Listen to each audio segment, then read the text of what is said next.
Okay, so in the previous class we saw about the switch case and we are going to talking about in this section also the switch case. So previous class में हम लोग integer form के बारे में बताया था कि switch case में इंटीजर को हम कैसे अलाउ करेंगे. Today what I am going to do, I am going to use the character. तो स्विच केस में सी प्रोग्रामिंग में एक इंटीजर हम लेवल ले सकते हैं और एक कैरेक्टर लेवल ले सकते हैं. तो सेकेंड हम लोग देख रहे हैं कैरेक्टर लेवल्स को कैसे यूज करेंगे स्विच केस में. ठीक है, तो यहाँ पर पहले हम डेटा टाइप कैरेक्टर ले रहे हैं और इसका हमने वेरिएबल का नाम दिया हुआ है एफ. ठीक है, तो वेरिएबल एक डिक्लेयर किया कैरेक्टर टाइप का जो कैरेक्टर वैल्यू को होल्ड करेगा. ठीक है, now in the printf function हम लोग यूज कर रहे हैं और यूजर को एक मैसेज दे रहे हैं, please inter your gender. Okay, तो हमने बोला जेंडर अपने आप इंटर करिए और उसमें मैंने बताया था कि एम आप स्मॉल एम मैं यहाँ पर कैपिटल एम दे रहा हूँ. फीमेल के लिए आप एफ लगाइएगा और ट्रांसजेंडर है तो टी लगाइएगा. ठीक है, तो ये 3 टाइप्स के जेंडर्स हमने दिया है. Please enter your gender, male, female और ट्रांसजेंडर. ओके, स्कैनएफ फंक्शन हम यूज़ करने जा रहे हैं यहाँ पर.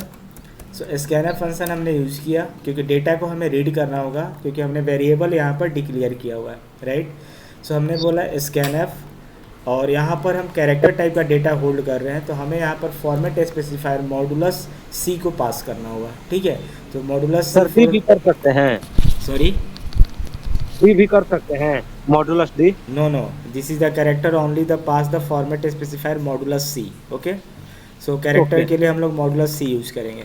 Now we are giving the address of, हम किसका एड्रेस कहेंगे, एफ का एड्रेस से आप डेटा को रीड करो क्योंकि एफ जो है वेरिएबल है और ये मेमोरी का ब्लॉक है तो यहाँ से डेटा को रीड करना है. ठीक है, तो उसके एड्रेस को यहाँ पर देंगे.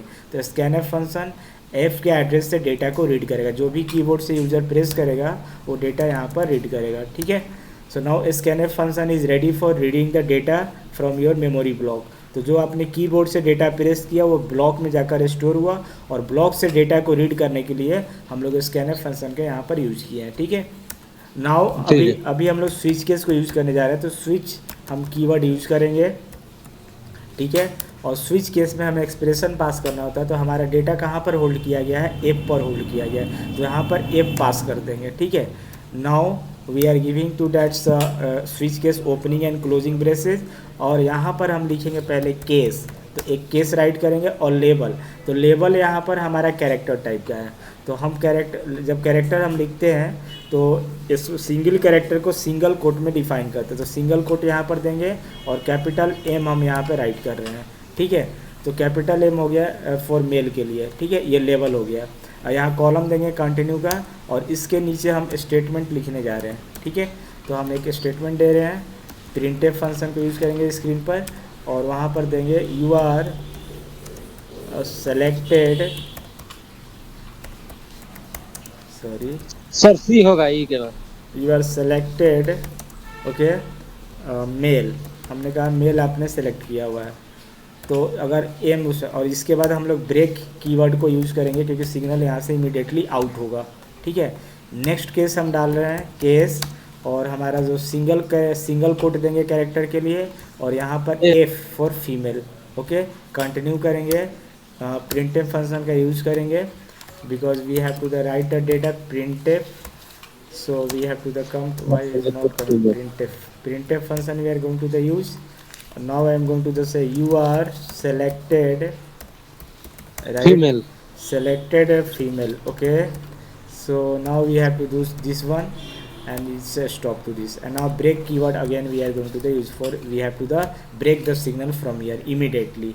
next case हम लोग दे रहे हैं यहाँ पर और इस केस में हम दे रहे हैं capital T. Okay, and now we are going to column use and printf function का हम यूज कर रहे हैं. so printf You are selected transgender. we are going to just say you are selected transgender. okay, so transgender. okay, so transgender यहाँ पे select करेंगे और इसको ओपन कर दे, सॉरी सेमीकोलन से टर्मिनेट किया. ब्रेक कीवर्ड को यूज़ करेंगे तो हमने 3 यहाँ पर केस दे दिया और डिफ़ॉल्ट ब्लॉक देंगे डिफ़ॉल्ट ब्लॉक अगर कोई भी कंडीशन मैच नहीं करती तो डिफ़ॉल्ट ब्लॉक का स्टेटमेंट एग्जीक्यूट होगा, ठीक है।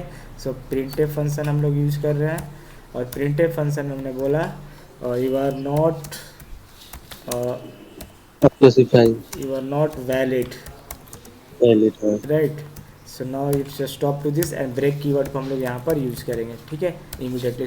तो ये हमने स्विच केस में कैरेक्टर्स को यूज़ करने से तो हमने क्या किया, पहले एक कैरेक्टर वेरिएबल को लिया, F that is the variable declare किया हुआ है।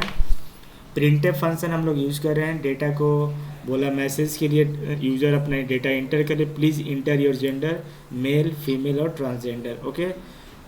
और स्कैनफ फंक्शन हमने लिया क्योंकि डेटा मुझे रीड करना है इस वेरिएबल के ब्लॉक से, जो मॉडुलस सी पास किया, और एड्रेस ऑफ एफ, इसके ब्लॉक के एड्रेस से डेटा को रीड करो। स्विच केस में एक्सप्रेशन पास करेंगे, तो जो आपने एफ के अंदर वैल्यू डाला हुआ है उसके अनुसार जो आपने ये केस लिखा हुआ है लेवल एम, राइट, केस लिखा हुआ है आपने लेवल एम लिखा हुआ है यहाँ पर, और फिर केस आपने लिखा हुआ है फीमेल एफ लिखा हुआ है यहाँ पर, और यहाँ पर आपने फिर केस लिखा हुआ है ट्रांसजेंडर टी। तो जो भी एफ के अंदर वैल्यू पास करोगे वो केस एग्जीक्यूट होगा, वो लेवल एग्जीक्यूट, मान लो एम पास किया तो ये वाला एग्जीक्यूट होगा। अगर इसके अगर आपने एफ कीबोर्ड से प्रेस किया है तो ये लेवल का पार्ट एग्जीक्यूट होगा। अगर आपने टी पास किया हुआ है तो ये पार्ट एग्जीक्यूट होगा, ठीक है। लेकिन यदि आपने ना एम और एफ और ना टी पास किया हुआ है तो उस टाइम में कोई भी ये वैल्यू मैच नहीं कर रही है लेवल में, तो उस टाइम में डिफ़ॉल्ट ब्लॉक का वैल्यू एग्जीक्यूट होगा, ठीक है। तो ये पैसेज एग्जीक्यूट होगा। So now we are going to run the code and we have to understand. So हमने यहाँ पर बिल्ड किया है इस कंपाइलर के थ्रू, कंपाइलर इस कोड को स्कैन किया और हाई लेवल लैंग्वेज को लो लेवल लैंग्वेज में कन्वर्ट .exe फाइल क्रिएट हो गई है, ठीक है। तो अब हम इसको रन करने जा रहे हैं। तो जैसे ही रन करके पूछेगा प्लीज़ इंटर योर जेंडर, तो हमने बोला कि ठीक है मेल है, तो एम प्रेस किए और इंटर प्रेस किया, तो क्या बोला, यू आर सेलेक्टेड मेल, क्योंकि हमने मेल सेलेक्ट किया हुआ है, ठीक है। और इसी कोड को मैं दोबारा से कंपाइल करता हूँ and now we are going to the run, okay. तो अभी मैंने क्या किया कि मैं MFT नहीं पास किया, मैंने L पास कर दिया। तो यहाँ पर देखो ना, हमारे पास 3 लेवल है, M है, F है, T है। लेवल पास किया L, तो यहाँ पर बोलेगा यू आर नॉट वैलिड। ये कहाँ पे चला गया, डिफ़ॉल्ट ब्लॉक का पार्ट एग्जीक्यूट हो गया, क्योंकि कोई भी लेवल मैच नहीं किया, ना F था ना T लेवल हुआ और ना हमारे पास M लेवल है। ये तीनों में से कोई भी लेवल मैच नहीं किया। तो ये तीनों लेवल से जब भी कोई लेवल मैच नहीं करता है तो कौन सा पार्ट एग्जीक्यूट होता है, डिफ़ॉल्ट पार्ट एग्जीक्यूट होगा, ठीक है। That is the point we have to understand. I hope all of you are to getting to this. Thank you to watching to this section.